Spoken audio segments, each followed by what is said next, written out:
Dear children, welcome one and all.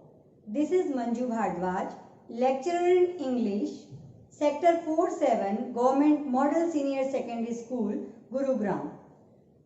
Today we are going to do a very wonderful poem of class 11th, book Hornbill, The Voice of Rain, composed by Walt Whitman.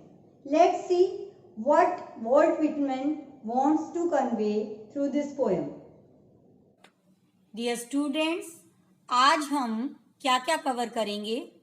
सबसे पहले poet के बारे में जानकारी देंगे, उसके बाद मैं आपको पोएम की इंट्रोडक्शन करवाऊंगी, फिर हम पोएम का थीम समझेंगे, फिर लाइन बाय लाइन एक्सप्लेनेशन करेंगे पोएम की, ताकि आप अच्छे से समझ पाओ।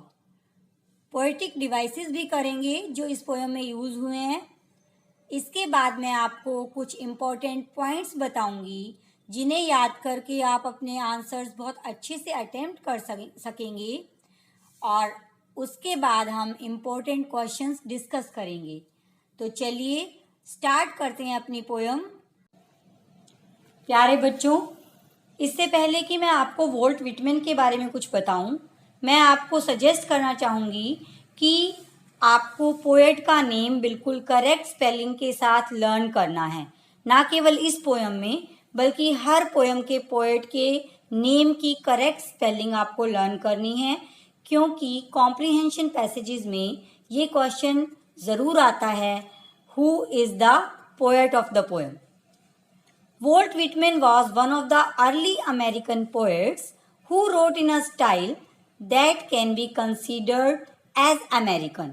वोल्ट विटमैन जो कि वॉइस ऑफ रेन के पोएट हैं, वो अर्ली अमेरिकन पोएट थे जो कि जिनको कंसीडर किया जाता था अमेरिकन, क्योंकि उनसे पहले जो राइटर थे वो ब्रिटिश से मिलता जुलता लिखते थे, ब्रिटिश पोएट्री से, और वोल्ट विटमैन ही वो जो फर्स्ट राइटर हैं जिनको अमेरिकन कल्चर का रिप्रेजेंटेटिव कहा जाता है। His poem collection, Leaves of Grass, was constantly expanded by him till his death. उनकी पोएम कलेक्शन जिसका नाम लीव्स ऑफ ग्रास है, वो कॉन्स्टेंटली एक्सपेंड की गई उनके द्वारा जब तक कि उनकी डेथ नहीं हो गई। और ये जो पोएम कलेक्शन है, बहुत सारे लोग उसको बाइबल ऑफ द डेमोक्रेसी भी कहते हैं। जहाँ तक हम पोएम के पोएटिक स्टाइल की बात करें, the voice of the rain is a short free verse. ये पोएम फ्री वर्स में लिखी गई है, इसकी कोई फिक्स्ड राइम स्कीम नहीं है।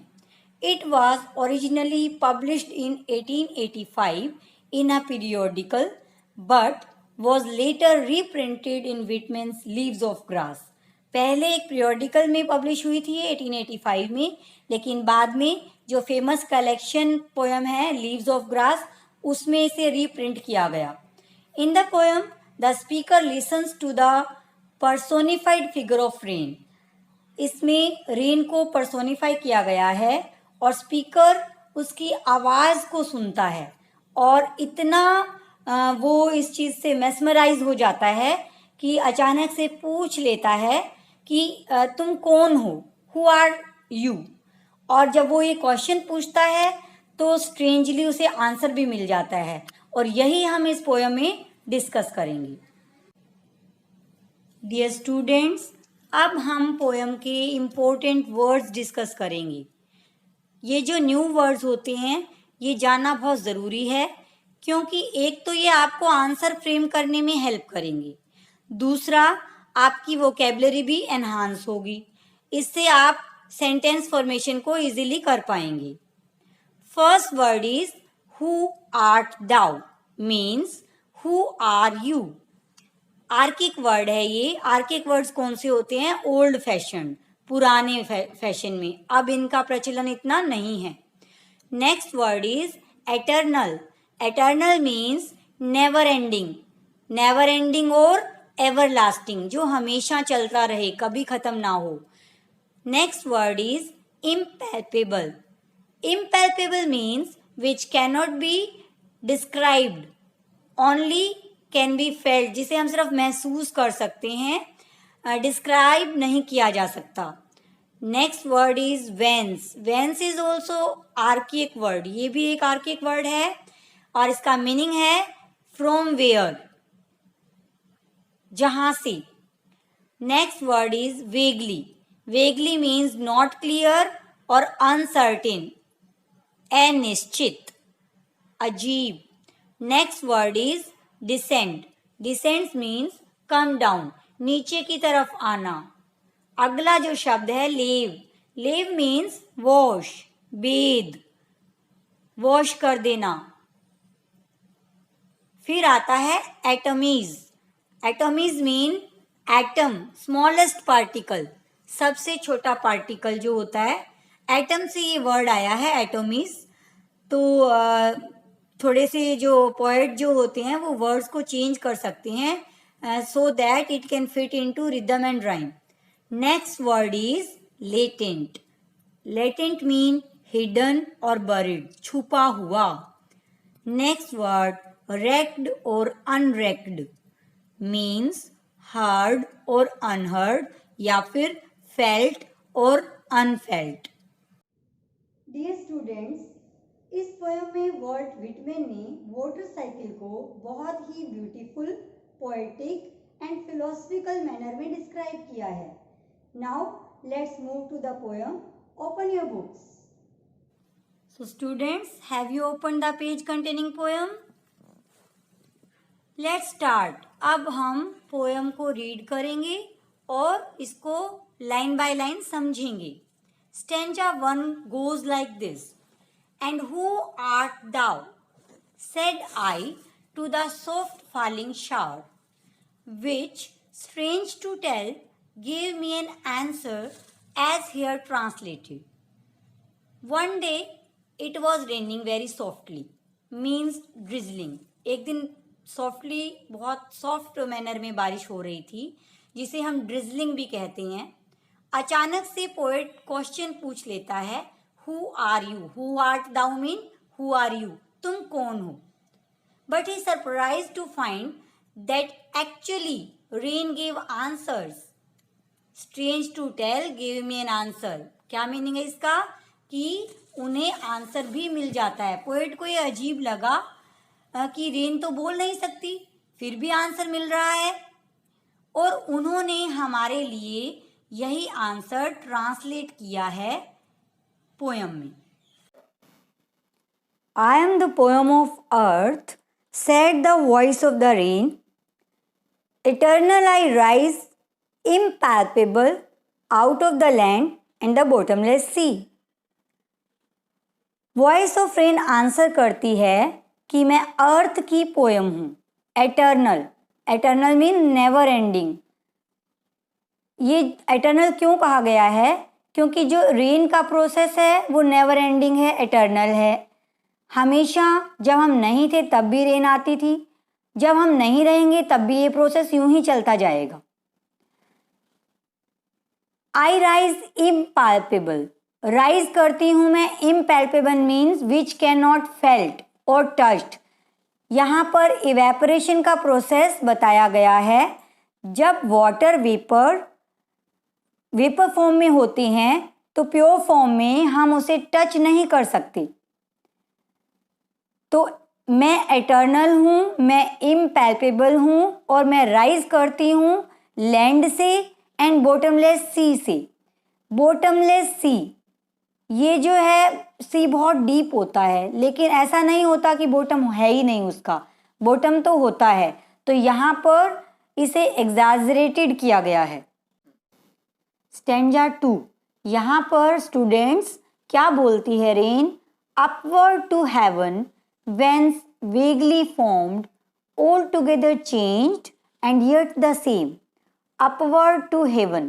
अपवर्ड मीन ऊपर की तरफ जाती हूँ मैं, प्योरेस्ट फॉर्म में रेन बोलती है.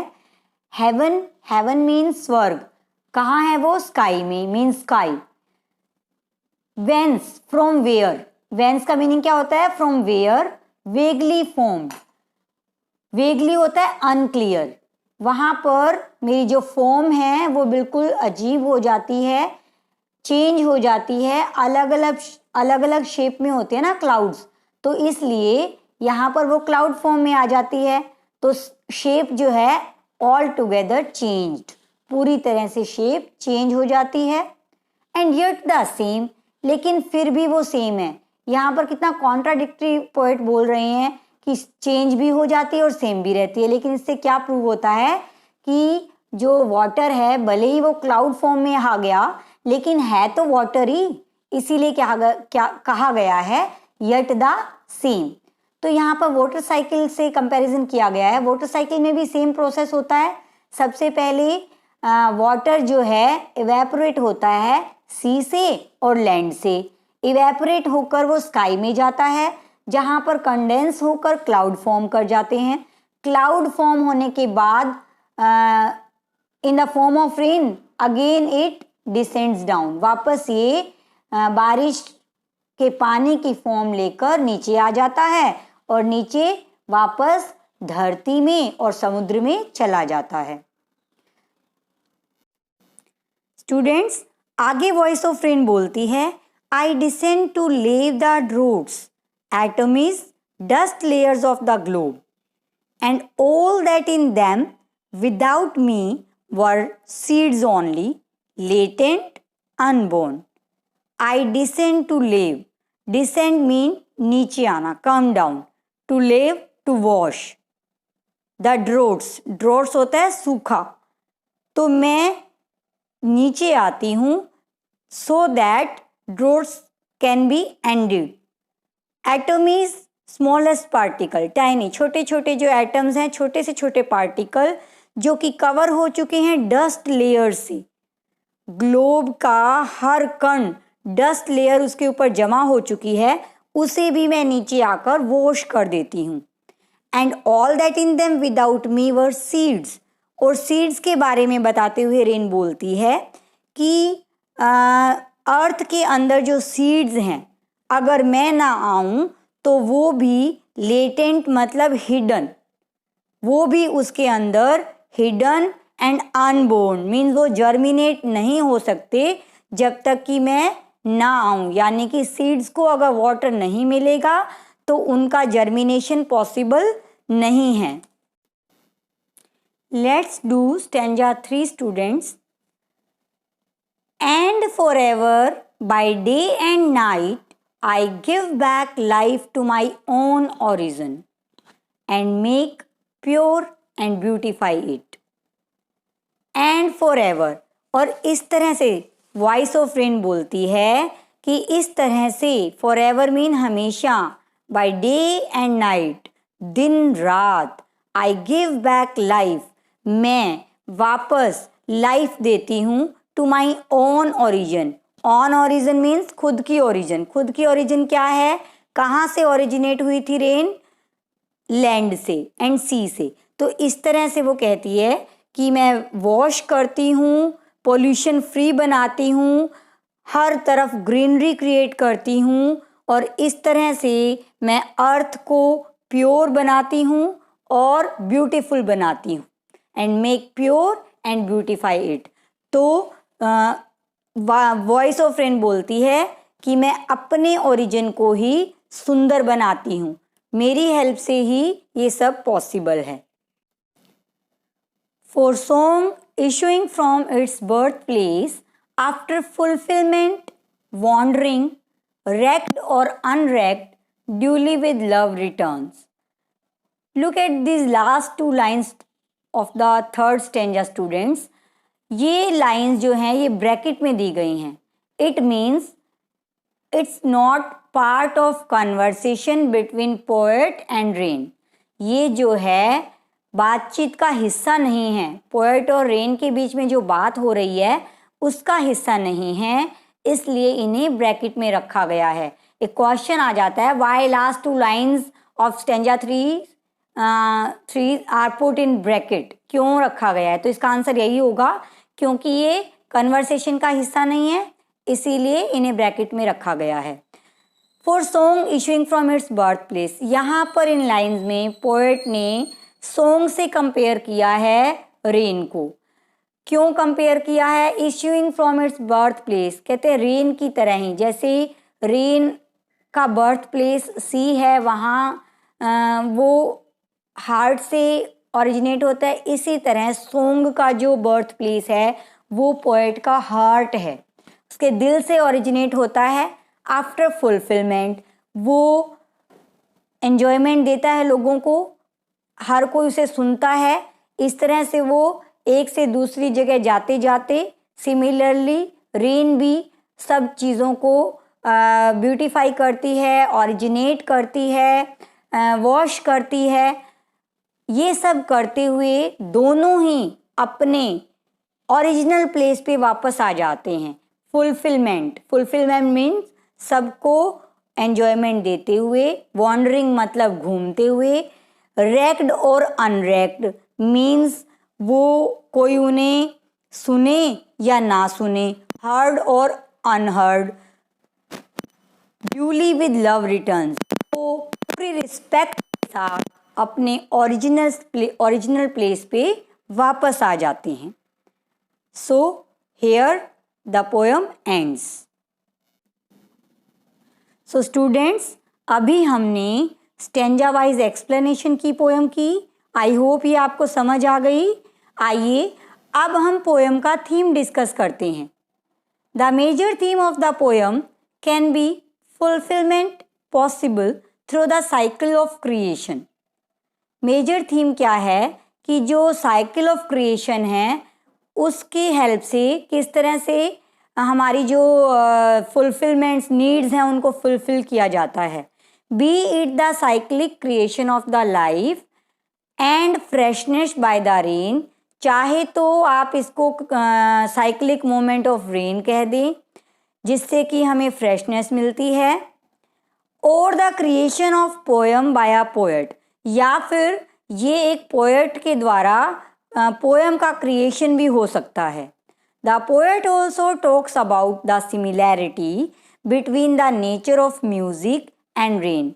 पोएट ने भी सिमिलैरिटी दिखाई है म्यूजिक और रेन में।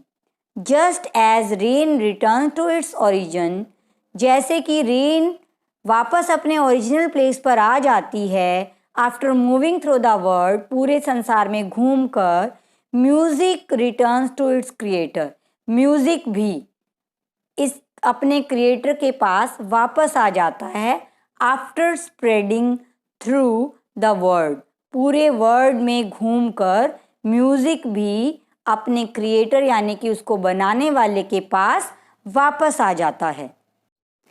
आइए स्टूडेंट्स, अब हम इसके पोएटिक डिवाइसेस कर लेते हैं। कौन सी पोएटिक डिवाइसेस यूज़ किए हैं पोएट ने अपनी पोएम को ज़्यादा ब्यूटीफुल बनाने के लिए। सबसे पहले पर्सोनिफिकेशन यूज़ किया गया है। पर्सोनिफिकेशन को हिंदी में हम मानवीयकरण भी कहते हैं। The poet used a non living thing as a living thing in the poem. अब आपको पता है कि रेन जो है वो लिविंग थिंग नहीं है, और जो वॉइस है वो क्वालिटी होती है लिविंग थिंग की, लेकिन पोएट ने कहा है वॉइस ऑफ द रेन, यानी कि उन्होंने नॉन लिविंग थिंग को एक लिविंग क्वालिटी दे दी है। And when we attribute a non living thing some quality of humans, it is called personification। इसे ही हम मानवीयकरण कहते हैं। Example, I am the poem of अर्थ। दो एग्जाम्पल है मानवीयकरण के, एक तो आई am the poem of earth और दूसरा said the voice of the rain. Next poetic device जो है प्रोमिनेंटली यूज हुआ है मेटाफर। मेटाफर क्या होता है? An indirect comparison between the qualities of different things। अगर हम किसी दो चीज़ों को इनडायरेक्टली कंपेयर करते हैं तो उसे हम मेटाफर कहते हैं। हिंदी में मेटाफर को रूपक अलंकार बोलते हैं।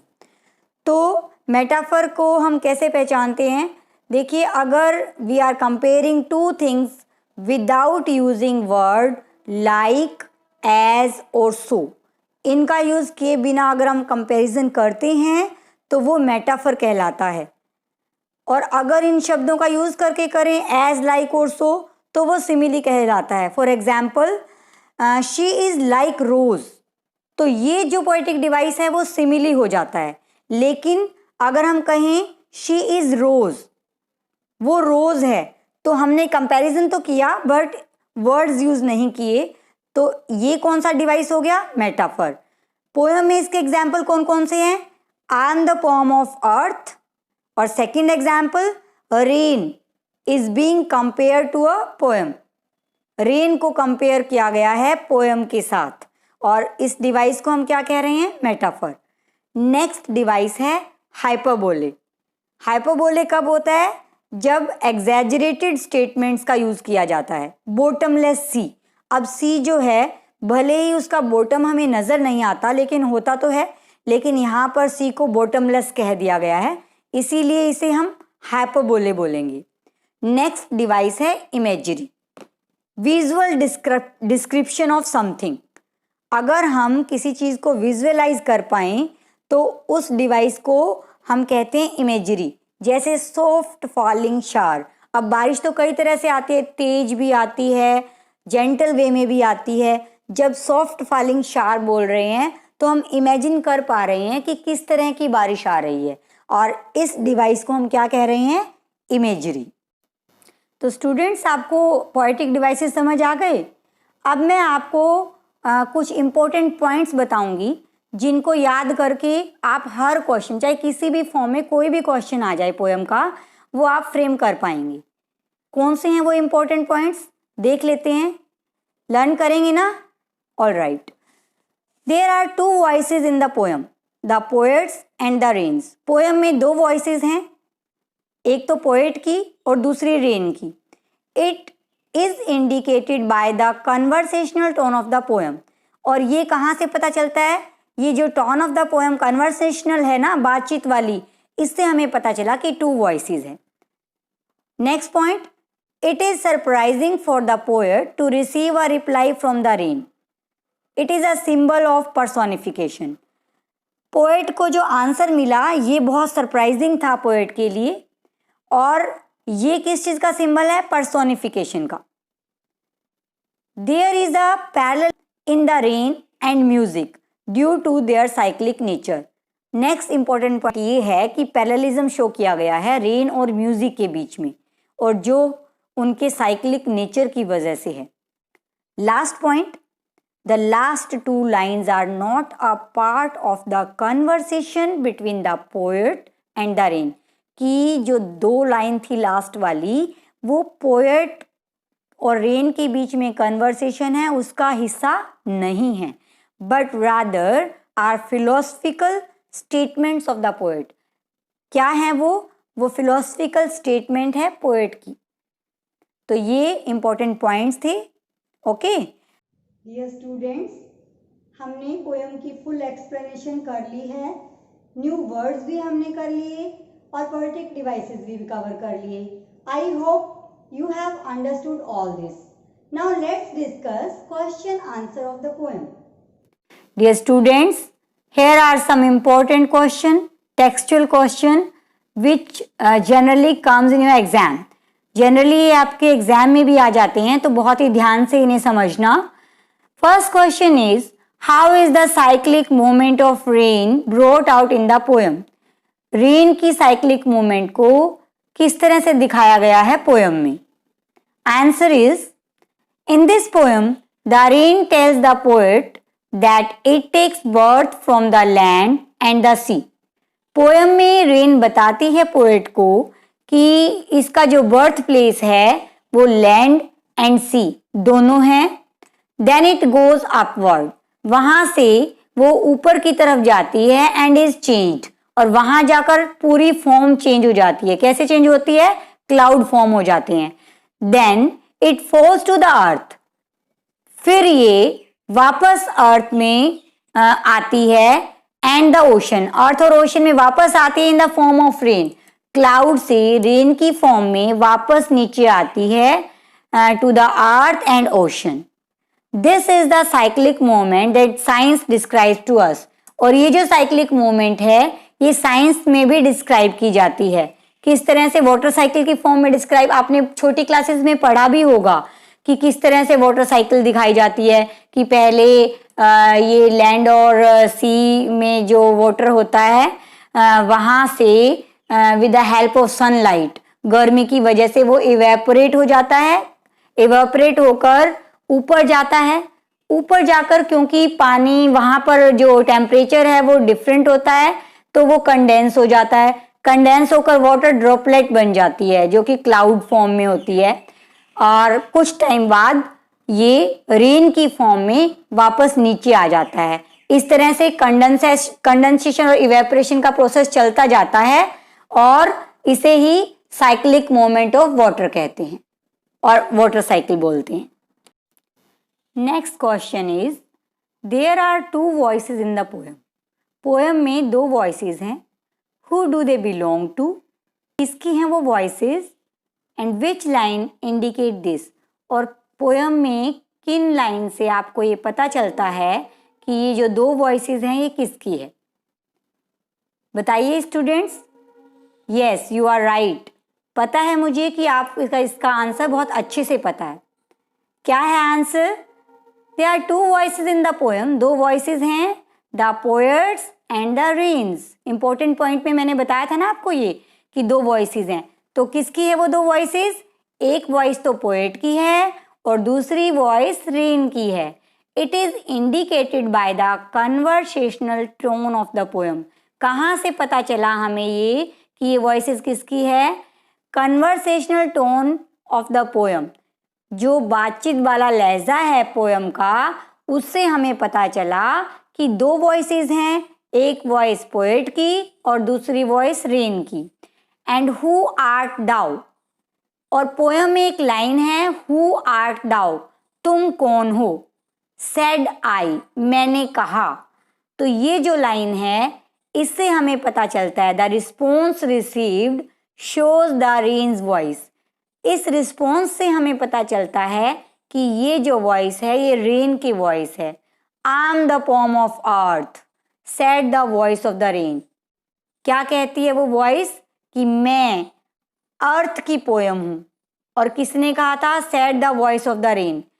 ये वॉइस ऑफ द रेन ने कहा था कि I am the poem of earth. तो इससे हमें क्लियरली पता चल गया कि there are two voices in the poem. समझ आ गया स्टूडेंट्स आपको question? All right, next question is there is a parallel drawn between the rain and the music. पोएम में एक पैरेलल दिखाया गया है, किसके बीच में? रेन के बीच में और म्यूजिक के बीच में। विच वर्ड्स इंडिकेट दिस, कौन से शब्दों से ये इंडिकेशन हमें मिलता है कि रेन और म्यूजिक के बीच में पैरेललिज्म है। Explain the similarity between the two, और आपको इन दोनों की सिमिलैरिटी को भी एक्सप्लेन करना है। बताइए। Okay, answer is the following lines indicate the parallel between rain and music. ये जो लाइन है इससे पता चलता है रेन और म्यूजिक के बीच में पैरेललिज्म है। I am the poem of the earth, मैं अर्थ की पोयम हूँ। ये जो लाइन है, the poet says that song returns to its origin. Poet कहता है कि जो सॉन्ग है वो अपने ओरिजिनल प्लेस पे वापस आ जाता है। In the same way the rain takes birth from the earth and then returns to it. बिल्कुल सिमिलर वे में जो हमारी रेन है वो अर्थ से बर्थ लेती है और अर्थ में ही वापस आ जाती है। तो स्टूडेंट्स, ये थे आपके इम्पोर्टेंट क्वेश्चन आंसर। समझ आ गए आपको? अब हमने हमारी पोएम पूरी तरह से कंप्लीट कर ली है और हमने इसकी एक्सरसाइज भी पूरी कर ली है। अब आपके लिए होम असाइनमेंट है, right a summary for this poem based on your understanding of the topic. आपको समरी लिखनी है बेस्ड ऑन योर अंडरस्टैंडिंग, और समरी को अपने क्लास टीचर से चेक भी करवाना है। So this was all about your poem. Thanks for watching. Stay home, stay safe.